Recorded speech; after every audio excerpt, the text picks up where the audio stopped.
Stranger Things chegou ao fim e, como geralmente acontece com essas obras de grandes proporções, quando acaba nem sempre agrada a todo mundo, tá? Inclusive, uma boa parte do público entrou numa loucura recentemente sobre um possível final secreto que a Netflix lançaria dias depois, mostrando como tudo aquilo havia sido apenas uma ilusão do Vecna. Gente, foi praticamente uma alucinação coletiva de um estado de negação por parte dos fãs em luto pelo fim da série.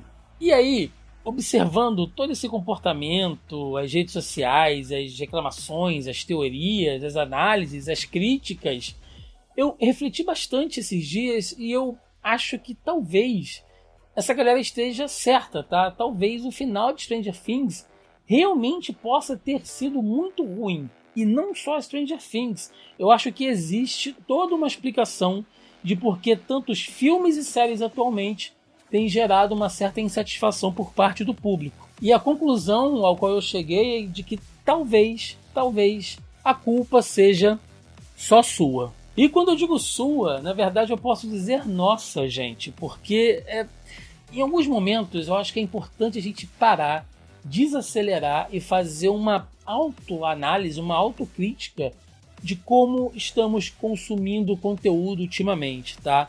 De como alguns hábitos têm prejudicado a experiência de filmes, séries, jogos, livros, enfim. Como o entretenimento tem se transformado numa coisa cada vez mais insatisfatória, não só por causa da qualidade das obras em si, mas também pela forma ao qual consumimos aquilo. Portanto, eu quero deixar claro que o vídeo de hoje não tem a intenção de fazer uma análise especificamente do final da série, tá? Hoje eu não estou aqui para apontar os pontos positivos e negativos do final de Stranger Things. Não é isso, eu quero deixar isso muito claro. Hoje eu vou usar Stranger Things e não só ele, também outros exemplos para a gente falar um pouco sobre como alguns hábitos recentes podem atrapalhar toda a nossa experiência de consumo. Tá legal, gente? Caso você queira discutir e debater sobre o final de Stranger Things, tem um vídeo aqui no canal onde eu já falei sobre isso. Vai estar aparecendo o card aí em cima. Lá eu bati todos os principais pontos do final, as teorias, as análises, os furos, o final em aberto. Tudo isso tá no vídeo específico do final da série. Tá bom? Deixando isso bem claro aqui. Então eu te convido para a gente fazer essa reflexão e a partir disso eu separei alguns pontos que eu acho que são bem interessantes da gente comentar. O primeiro deles fala sobre as expectativas exageradas em relação ao conteúdo que a gente consome, tá? E assim, gente, de verdade, eu sempre gosto de falar quando a gente está batendo papo aqui nas nossas lives ou quando eu estou falando de alguma obra específica, que é bacana a gente segurar as expectativas, tá? Que não ter expectativas às vezes ajuda muito a consumir certas coisas. Inclusive tem uma piada que eu sempre faço que é melhor criar hamster do que criar expectativas. Mas assim, sendo bem sincero, isso é impossível, né? Como seres humanos movidos por emoções, né, somos criaturas completamente passivas e se existe algo que a gente gosta, algo que a gente cria uma certa ansiedade em torno daquilo ali, é impossível você criar, né? Ou melhor, é impossível você não criar expectativas sobre certas coisas, né? O que é até, de certa maneira, saudável, mostra que nós não estamos frios e impassivos diante da arte, porque afinal de contas, né, você pode gostar ou não, mas cinema, séries, livros, né, até jogos, existe uma grande discussão se videogame é arte ou não, eu não vou entrar nisso aqui. Mas, em geral, a gente está falando de obras de arte do nosso tempo. E você ficar totalmente frio em relação àquilo não é algo saudável, ao meu ver, ao meu ponto de vista. Mas é necessário, às vezes, frear. É necessário, às vezes, a gente controlar certas expectativas. Principalmente as falsas, né? E o que seriam as falsas expectativas? São aquelas criadas não pela promessa da obra em si, mas por aquilo que a gente espera. Vou explicar, vou dar alguns exemplos aqui, tá? No final de Stranger Things, muitas pessoas estavam na expectativa do retorno do Ed, de que ele talvez não pudesse ter morrido, tinha até umas ideias, umas teorias muito malucas de que ele tivesse virado um vampiro, porque ele foi atacado, né, por aqueles morcegos lá do mundo invertido, mas em momento nenhum, a série deu a entender que o Ed voltaria. Tá? Algumas pessoas ficaram insatisfeitas pelo não retorno dele, como se aquilo realmente tivesse sido indicado que poderia acontecer em algum momento. Percebam, são expectativas criadas pela nossa preferência pessoal, que a gente joga isso, né, isso reflete naquilo que a série promete entregar. Outra obra que gerou recentemente, eu acho que é um case bacana que a gente pode usar como exemplo aqui, é o segundo filme do Doutor Estranho. Vocês vão lembrar ali do Doutor Estranho com a Feiticeira Escarlate no Multiverso da Loucura. Antes do filme sair, existia assim toda uma ideia, uma expectativa de que o filme iria trazer diversos personagens do universo Marvel, ia aparecer o Motoqueiro Fantasma, ia aparecer o Wolverine, né, tal. E assim, apareceram, né, alguns personagens novos ali naquela coisa do multiverso. Teve o Professor Xavier, teve o Reed Richards. Então a gente teve realmente algumas coisas diferentes, mas não na proporção que as pessoas aguardavam, né? E algumas pessoas seriam insatisfeitas a partir disso. Veja bem, eu não estou defendendo aqui o filme se ele é bom ou se ele é ruim, tá? E nenhuma das obras que a gente citou ou vai citar aqui. A questão, gente, é que nós temos que criticar as coisas pelo que elas são e não por aquilo que nós gostaríamos que elas fossem.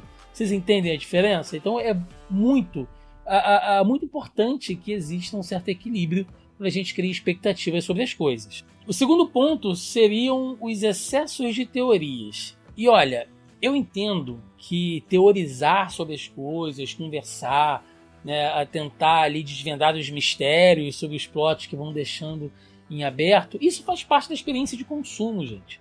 Tá? Isso acontece desde muito tempo, e não só com filmes e séries, mas livros também.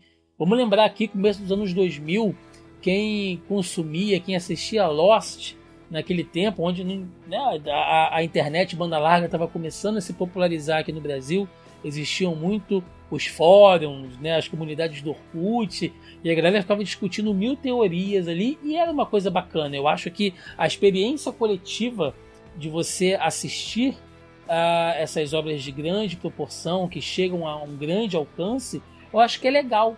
Tá? Eu acho que cria uma comunidade em torno da obra, e é normal, é saudável, é orgânico que as pessoas comecem a criar ideias e teorias. Porém, quando você começa a acreditar piamente que aquelas teorias são reais e de que tudo fez sentido, né, de que não, nossa, juntando todos esses pontos aqui, só pode ser isso. Não existe uma outra maneira de não ser, porque eu já juntei tudo aqui como se, sei lá, fosse o detetive das obras da Agatha Christie, juntei todos os pontos aqui e na minha cabeça é isso que vai acontecer.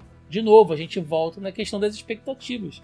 Né? Você embarcou tanto na questão das teorias que aquilo causa um bloqueio, aquilo causa um certo impedimento de que você curta, de que você assista, de que você consuma aquele conteúdo pelo que ele tem a te oferecer, tá? E assim, pode ser que, na verdade, talvez o final, né, teórico que você pensou, ou as resoluções em teoria que você tinha, talvez elas possam ser realmente melhores do que aquelas que você viu, tá? Eu não estou colocando isso em discussão. Acontece que não temos controle sobre isso. E nesse ponto eu quero fazer até uma certa meia-culpa, né, algo que eu evito fazer aqui no canal bastante, mas pelos produtores de conteúdo em geral, né, principalmente aqui no YouTube, a gente entende, a gente sabe que tem que estar produzindo conteúdo sempre, tem que manter o hype, tem que manter o engajamento, que essa coisa de teoria, final explicado, né? A gente sabe que isso é um movimento que engaja, que atrai o público.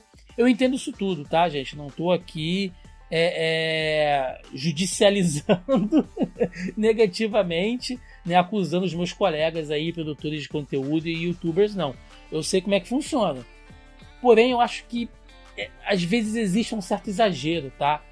A gente pode usar aqui os exemplos da própria teoria aí do final de Stranger Things, de que, né, tudo foi ilusão do Vecna, como eu falei aqui e tal, e passou uma semana das pessoas realmente brigando por causa disso nas redes, se xingando de que aquilo não era real, de que é claro que vai existir uma resolução que não aquela, né? E isso causa uma animosidade tão ruim, tá? Eu vou até usar outro exemplo aqui, de novo indo para Marvel. Vocês devem lembrar ali no período antes de Vingadores Ultimato, Vingadores Guerra Civil, um monte de gente fazendo teorias, né, do que seria o final, de que o Tony Stark era a joia da alma estava dentro da mente do Tony Stark, e um monte de canais no YouTube falando sobre isso, cravando a verdade sobre isso, e o filme seguiu por outro caminho, tá? E tá tudo bem. Então, quando você tá brincando, você tá se divertindo com a questão das teorias, é legal.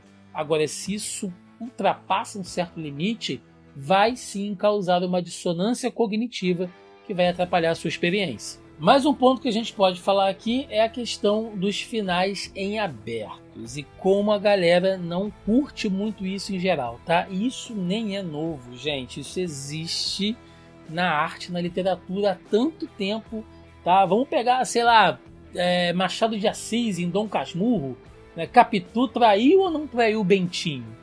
Quem leu sabe do que eu tô falando. Fica em aberto. E tá tudo certo, gente. Obras com finais em aberto não são necessariamente furos. Obras com final em aberto geralmente trabalham com o lúdico, jogam pro público. Isso é normal, tá? Tem gente que acha que isso é covarde, de que a série tem que ter um final, que tem que explicar tudo que vai acontecer, que ocorreu. Isso pode ser um reflexo também de um consumo infantilizado de conteúdo. Tá? A gente está muito acostumado, a gente cresceu, né, com as histórias, com os contos de fadas, ali com as historinhas dos felizes para sempre, e você não ter essa certeza, esse conforto de que está tudo bem no final, causa uma certa ansiedade em parte do público, tá? Pode ser um pouco disso também, e pode ser justamente por esse movimento de final explicado, de que tudo precisa ser muito utilitário. Tá? Um final em aberto é algo que não se completa, logo é algo ruim. Né? Isso parte também do pressuposto de que estamos, né, socialmente falando, perdendo a capacidade criativa em cima de certas obras. Né? Se a gente for utilizar os livros, a literatura como exemplo, né, se você pegar aí recentemente os livros mais vendidos aqui no Brasil, para não citar o mundo como um todo, né, focando só aqui no nosso espaço demográfico, grande parte dos livros que nós ainda lemos, e olha que o Brasil vem perdendo leitores a cada ano, tá? Cada vez o brasileiro vem lendo menos. Se você ainda pegar a maioria dos livros vendidos, ou são livros de pintar, mostrando que a galera já anda muito ansiosa, ou são livros utilitários, tá? Livros de autoajuda, livros de educação financeira. E é muito comum quando você pergunta para as pessoas que consomem esse tipo de literatura se elas não leem obras de ficção, né? E existe uma ideia de que ficção, romance, né, coisas desse tipo são desperdícios, são obras inúteis, porque elas não trazem nada. Né? Se não é uma leitura útil, se não é um conteúdo útil para alguma coisa especificamente, logo é perda de tempo, ele é inútil, é algo que você está perdendo tempo. E isso é de uma bobagem, né, tão grande, já que você sim ler ficção, ler romances históricos, enfim, isso tem diversos benefícios, né? Como aumentar o seu repertório, aumentar a sua compreensão, às vezes de locais, de pessoas, de comunidades aos quais você não tem ou não teve contato.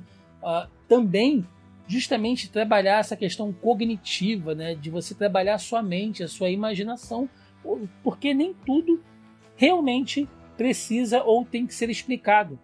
Senão você transforma certas obras quase em um documentário expositivo. Né? E isso é muito ruim. Isso deixa um pré-julgamento de que o público não seria capaz de entender coisas lógicas. Né? A gente começa a fazer aquele conteúdo super explicado, super pasteurizado, e acabam ficando obras muito retilíneas, obras que não te provocam, obras que não mexem com as suas emoções. Então eu acho que trabalhar com essa coisa de final explicado, acho que as pessoas muitas vezes não estão preparadas para isso. Tá? E aí, como exemplo, a gente pode deixar o final da Eleven, né, no próprio Stranger Things, Não estou dizendo se foi bom ou se foi ruim, como foi feito, tá? Mas a ideia foi deixar um final em aberto. Ainda na Netflix, recentemente houve um filme muito bacana, que é o Casa de Dinamite. Não sei, né, quem já assistiu aí, tem um review sobre ele aqui no canal, onde o final também fica em aberto. Porque a ideia do filme era mostrar outra coisa. O final, especificamente, não era importante, né? E aí eu vi algumas pessoas condenando todo o filme, que é legal, porque o final fica em aberto. Então é algo para a gente pensar. Um quarto ponto para a gente analisar seria esse vício em dopamina rápida que tem assolando a gente como sociedade em geral. Tá? Num tempo onde a vida está cada vez mais corrida, a gente está cada vez fazendo mais atividades ao mesmo tempo. É colégio, é escola, é internet, segunda tela, você está ouvindo uma coisa, está digitando outra, está atendendo alguém no telefone, falando no WhatsApp. Tudo está cada vez mais acelerado e aí você precisa cada vez mais de descargas fáceis e rápidas de dopamina o tempo inteiro, tá? E isso sim é afetado pelo consumo de obras de cultura pop e de entretenimento em geral, né? Por quê? Porque os nossos neurotransmissores, eles sim são afetados no consumo de obras, tá? Qualquer coisa que te traga um certo acalento, que seja agradável, né? Aquilo sim mexe com seus neurotransmissores e tem descargas de dopamina, né? Você chega em casa cansado, um dia pesado, você senta para jogar um videogame, aquilo te alivia, aquilo tira o seu estresse, tá? Você está um tempão esperando um filme de um ator ou um diretor que você gosta muito, e aí você consegue ir para o cinema com calma, sentar, assistir a um bom filme, né, ver uma boa série com uma boa companhia. Tudo isso gera sim descargas de dopamina. Eu vou deixar aí no comentário fixado, inclusive alguns artigos, algumas matérias sobre isso, para vocês, né, entenderem que eu não estou tirando essa informação do nada. Inclusive a doutora Anna Lembke, no seu livro Nação Dopamina, ela explica exatamente isso, que quando o prazer é muito intenso e muito frequente, o organismo desenvolve tolerância e em pouco tempo o indivíduo vai precisar de cada vez mais e mais conteúdos daquela substância para que isso crie uma satisfação. Tá? E eu vejo isso acontecer em algumas críticas, algumas reclamações sobre filmes e séries. Usando Stranger Things como exemplo, eu vi muitas pessoas reclamando da luta final contra o Vecna, que não foi impactante o suficiente, tá? Que eles gostariam de ver algo mais brutal, algo mais sanguinolento, sendo que a série nunca foi sobre isso, né? Tudo bem, você gostaria de ver uma luta maior, mais tempo de tela, tá certo, é um direito seu, mas vamos entender que a obra nunca foi sobre isso, nunca foi uma série exatamente de ação. Os momentos de ação sempre foram muito controlados, né? E a coisa foi escalonando de tempos em tempos, de temporadas em temporadas, mas sempre mantendo um certo equilíbrio. Então é meio irreal, né, que as pessoas pensassem que no final todo mundo estaria trocando soco com o Vecna, e não é exatamente isso que acontece. Tá? Usando de novo outro exemplo muito popular, né? Eu estou usando bastante a Marvel aqui porque eu acho que fica um bom entendimento sobre o que eu quero dizer, tá, gente? Após o final de Vingadores Ultimato, né, quem assistiu a toda aquela batalha campal, aquela loucura, o exército de heróis contra o Thanos, cara, aquilo foi uma experiência, aquilo foi um evento, né? Quem viveu aquilo ali, quem acompanhou mais de 10 anos de saga do MCU para chegar naquele momento, caramba, isso nunca vai se repetir, né? Eu lembro com muita saudade, com muita empolgação ainda como foi aquela experiência. Foi algo realmente muito legal compartilhar aquilo com outros fãs. Porém, gente, tem que entender que aquilo foi um evento, não foi somente um filme. Foi o fechamento de um grande evento, né? E aí, a partir daquilo ali, eu vi diversas pessoas comparando os próximos filmes da Marvel com Vingadores Ultimato. Né, como se, desde Vingadores Ultimato eu não sinto mais aquele prazer, aquele tesão com os filmes da Marvel. Pô, mas até aí, gente, isso seria praticamente impossível, tá? E eu nem tô dizendo aqui exatamente que a Marvel só fez filme bom ou ruim depois de Vingadores Ultimato. Tá? Eu acho que tem coisas legais, eu acho que tem muita bomba também. Mas, indiferente disso, não importa. Por melhores que os filmes fossem, as pessoas não vão conseguir reproduzir aquela sensação, tá? E é importante sempre ter isso em mente. E para a gente fechar, o consumo acelerado de informações e obras também atrapalha muito, muito a experiência, tá, gente? Eu vi pessoas reclamando do tempo de tela em Stranger Things, né? De que tem diálogos, né? E aí as pessoas cronometravam o tempo. O diálogo de fulano foi 5 minutos, o diálogo de ciclano foi 3 minutos, né? Aí já seriam 8 minutos que poderiam ser usados para mostrar a luta contra o Vecna, para mostrar o Devorador de Mentes. Desperdiçaram tempo, diálogos inúteis.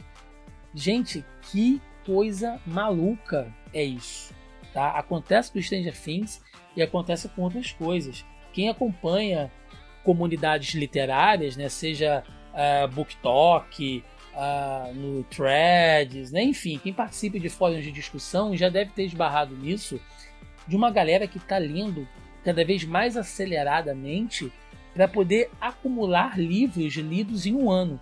Tá? E assim, eu não vou condenar aqui quem consegue ler mais rápido. Tem pessoas que leem rápido, tem pessoas que leem devagar.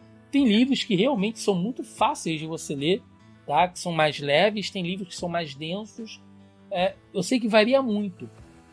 Porém, existe sim um certo movimento de você acelerar, de você fazer uma leitura dinâmica, pulando capítulo, deixando de ler parágrafo, pulando diálogos inteiros de personagens que a pessoa não gosta porque ela acha que é inútil. E aí eu fico pensando, vale a pena você consumir algo desse jeito? Vale a pena você assistir um filme, às vezes numa velocidade em 2x, só para você poder assistir o próximo? Sim, gente, essas coisas acontecem. Isso é muito doido, sabe? Gente que deixa série rolando e jogando videogame ao mesmo tempo. Não, eu tô ouvindo a série aqui e eu tô jogando para fazer as duas coisas ao mesmo tempo. O que é isso, gente? Sabe? Será que vale a pena? Será que a gente consegue manter a nossa atenção, o nosso foco?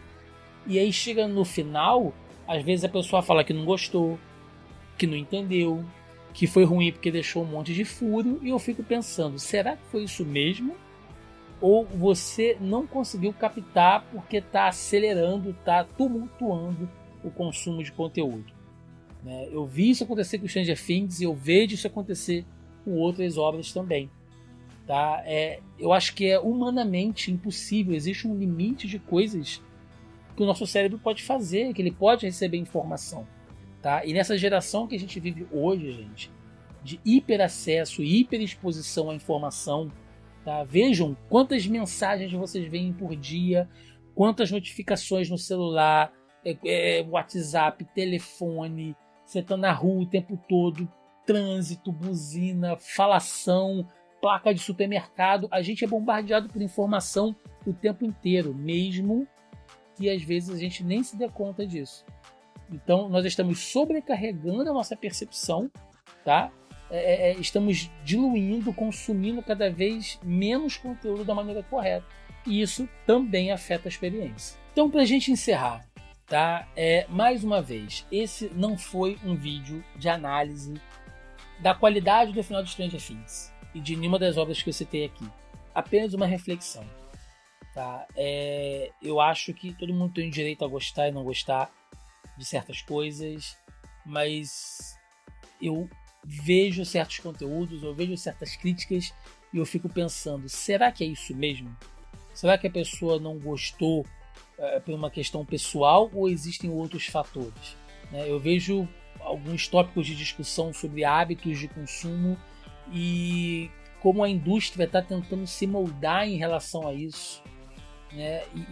E como isso é prejudicial, não só para a nossa experiência, que fica com esse gosto amargo, com essa insatisfação, mas também por de repente a gente ver tantas obras pasteurizadas, tantas obras super explicadas, levando em consideração uma ideia de que o público é burro, de que o público é imbecil e não vai entender se você fazer algo um pouco mais profundo, algo um pouco mais lúdico, né? Então eu acho que é uma reflexão que a gente pode fazer, tá bom? Mais uma vez, se você quiser um debate aqui, trocar uma ideia sobre o final de Stranger Things, tem um vídeo no canal, já deixei o card aí em cima, você pode acessar o nosso canal, aí é um dos últimos vídeos que eu lancei, tá bom? Mas eu acho que é um case bacana pra gente debater sobre isso. Agora eu quero saber a sua opinião, tá? Se alguma das coisas que eu falei aqui é um hábito seu, né? Eu estava consumindo coisas de maneira acelerada, tá? Eu admito, às vezes para gravar aqui para o canal, às vezes tem podcast, tem live, né? Tem coisas que eu faço com outros amigos, alguns collabs, então você tem que fazer muita coisa acelerada ao mesmo tempo. Eu estava fazendo isso, tá? Eu estou tentando reduzir ao máximo, porque estava me fazendo mal. Acho que às vezes a gente tem que fazer essa autoanálise também. Tá? Eu quero saber da sua parte, você se pega fazendo alguma dessas coisas que eu falei aqui? Tá? Deixe nos comentários se você quiser dar outros exemplos também de hábitos prejudiciais no consumo do conteúdo. Deixa aí também. É um tema que eu gosto, que me preocupa e eu acho importante da gente conversar sobre isso. Tá legal? Gente, é isso. Espero que vocês tenham gostado. Dê o seu like ou dislike, que você preferir. Mas se inscreva no canal aí que nos ajuda e nos incentiva bastante. É isso. Eu vou ficando por aqui. Até a próxima. Valeu!